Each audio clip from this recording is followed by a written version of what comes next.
Samuel Adams was one of the leading figures behind America's struggle for independence from Britain in the 18th century. Adams gave this speech in Philadelphia on August 1, 1776, on gaining the freedom for which he and his colleagues had fought. We are now on this continent, to the astonishment of the world, 3 millions of souls united in one cause. We have large armies, well-disciplined and appointed, with commanders inferior to none in military skill, and superior in activity and zeal. We are furnished with arsenals and stores beyond our most sanguine expectations, and foreign nations are waiting to crown our success by their alliances. There are instances of, I would say, an almost astonishing providence in our favor. Our success has staggered our enemies and almost given faith to infidels. So we may truly say it is not our own arm which has saved us. The hand of heaven appears to have led us on to be, perhaps, humble instruments and means in the great providential dispensation which is completing.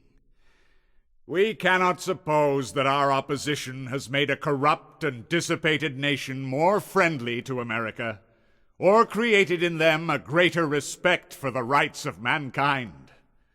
We can, therefore, expect a restoration and establishment of our privileges, and a compensation for the injuries we have received from their want of power, from their fears, and not from their virtues. The unanimity and valor which will effect an honorable peace can render a future contest for our liberties unnecessary.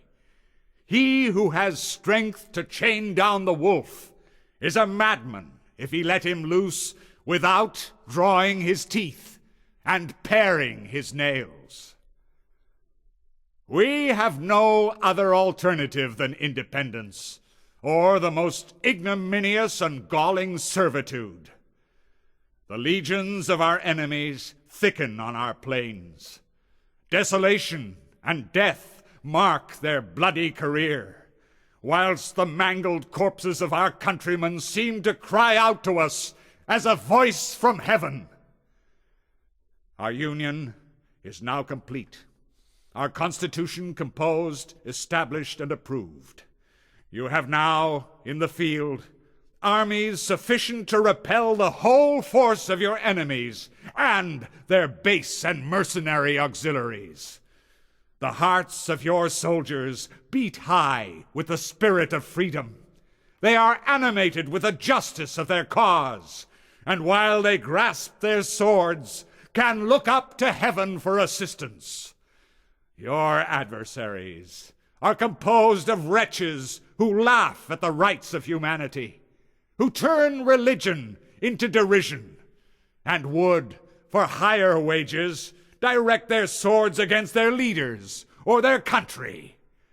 Go on, then, in your generous enterprise, with gratitude to heaven for past success and confidence of it in the future. For my own part, I ask no greater blessing than to share with you the common danger and common glory. If I have a wish dearer to my soul than that my ashes may be mingled with those of a Warren and a Montgomery, it is that these American states may never cease to be free and independent.